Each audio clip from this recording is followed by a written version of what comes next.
ஓம் சாந்தி. 13/8/2026 வியாழக்கிழமை. வாணி தரும் வசந்தம். இனிமையான குழந்தைகளே, உங்கள் அதிர்ஷ்டத்தை வெளிக்கச் செய்ய பாபா வந்துள்ளார். தூய்மையானால்தான் அதிர்ஷ்டம் விழிப்படையும். குழந்தைகளின் அதிர்ஷ்டம் விழித்துள்ளது என்றால் அவர்களின் அடையாளம் என்னவாக இருக்கும்? அவர்கள் சுகத்தின் தேவதையாக இருப்பார்கள். அவர்கள் எல்லையற்ற தந்தையிடமிருந்து சுகத்தின் ஆஸ்தியை பெற்று அனைவருக்கும் சுகத்தை கொடுப்பார்கள். அவர்கள் ஒருபோதும் மற்றவர்களுக்கு துக்கத்தை கொடுக்க மாட்டார்கள்.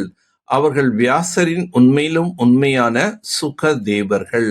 அவர்கள் 5 விகாரத்தினை சந்நியாசம் செய்தது உண்மையிலும் உண்மையான ராஜயோகி, ராஜரிஷி என்று அழைக்கப்படுகின்றனர். அவர்களின் மனநிலை ஒரே சீராக இருக்கும். அவர்கள் எந்த விஷயத்திற்காகவும் அழமாட்டார்கள். அவர்களைத்தான் மோகத்தை வென்றவர்கள் என்று கூறலாம். இனிமையான குழந்தைகள் கூட இந்த கலியுகத்தில் அனைவரின் அதிர்ஷ்டம் உறங்கியுள்ளது என்பதை அறிந்து கொண்டீர்கள். சத்தியுகத்தில் அனைவரின் அதிர்ஷ்டம் விழிப்படைந்திருக்கும். உறங்கிக் கொண்டிருக்கும் அதிர்ஷ்டத்தை விழிக்கச் செய்யக்கூடியவர், மேலும் வழிகாட்டக்கூடியவர், அதாவது அதிர்ஷ்டத்தை உருவாக்கக்கூடியவர் ஒரே ஒரு சிவ தந்தை தான். பாவனம் ஆகின்றீர்கள் என்றால் அதிர்ஷ்டம் விழித்துக் கொள்கின்றது என்ற அர்த்தமாகும். நாம் சொர்க்கத்தில் பவித்திர கிரகஸ்த ஆசிரம் இருந்தது என்பதனை குழந்தைகள் நீங்கள் அறிந்து கொண்டீர்கள். ஒரு சிவபாபா தான் உங்களை பாரஸ் புத்தியாக ஆக்குகின்றார். நீங்கள் இங்கே பாரஸ் புத்தியாக மாறுவதற்காக வந்துள்ளீர்கள். குழந்தைகள், உங்களது புத்திக்கு டானிக் கிடைத்து கொண்டிருக்கின்றது. எல்லையற்ற தந்தை டானிக் கொடுத்து கொண்டிருக்கின்றார். ஞானம் யோகம்தான் டானிக் என்று கூறப்படுகின்றது. எல்லைக்குட்பட்ட தந்தையை ஒருபோதும் இறை தந்தை என்று கூற முடியாது. இறை தந்தை என்ற வார்த்தை மிகவும் மரியாதையோடு கூறுகின்றார்கள். அவரைத்தான் பத்தீத்த பாவன் என்றும் கூறுகின்றார்கள். சத்தியுகத்தில் ஒருபொழுதும் யாரும் அழுவதில்லை. ஞானம் இல்லாத காரணத்தினால்தான் மனிதர்கள் எவ்வளோ அழுகின்றார்கள். யாராவது இறந்து விட்டால் அழுது அழுது பைத்தியம் போல் ஆகிவிடுகிறார்கள். பாபா கூறுகின்றார், அம்மா இறந்தாலும் அப்பா இறந்தாலும் அல்வா சாப்பிடுங்கள் என்று. அதாவது நஷ்ட மோகா நிலையில் இருக்க வேண்டும்.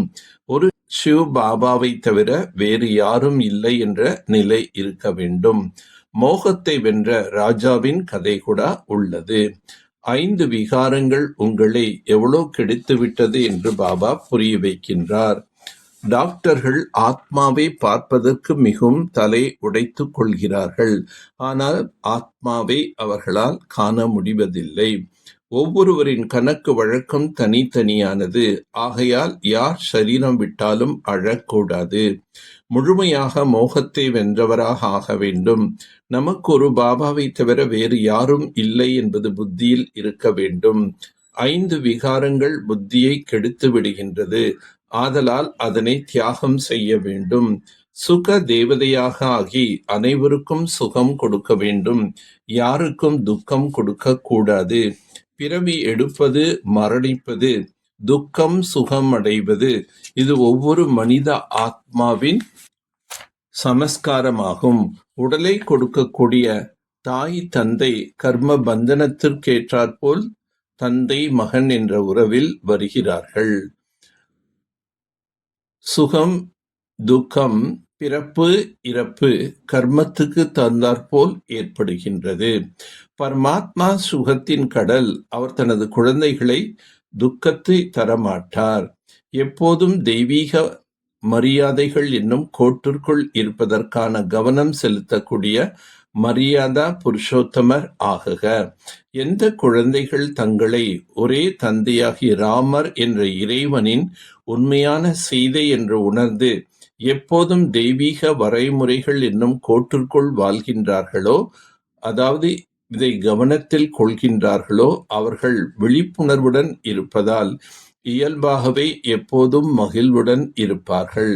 எனவே காலை முதல் இரவு வரை நமக்கு வழங்கப்பட்டுள்ள மரியாதைகள் என்னென்ன என்பதன் தெளிவான ஞானத்தை புத்தியில் வைத்து உங்களை உண்மையான சீதையாக கருதி அந்த மரியாதை என்ற கோட்டிற்குள் வாழ வேண்டும். அப்போதுதான் உங்களை மரியாதா புருஷோத்தமர் என்று கூற முடியும். சேவையில் அளவுக்கு அதிகமாக மூழ்கிவிடாதீர்கள். உலக சேவை மற்றும் சுய ஆன்மீக முயற்சி ஆகிய இரண்டுக்கும் இடையே சமநிலை இருக்க வேண்டும். முழுமையான தூய்மை என்றால் மனதில் கூட எந்த ஒரு விகாரத்தின் சிறு அம்சம் கூட இருக்கக்கூடாது. ஞானம், குணங்கள் மற்றும் அனைத்து சக்திகளினால் எப்போதும் நிறைந்து அனைத்து பலன்களின் ஒளி கிரீடம் தெளிவாக தெரிய வேண்டும்.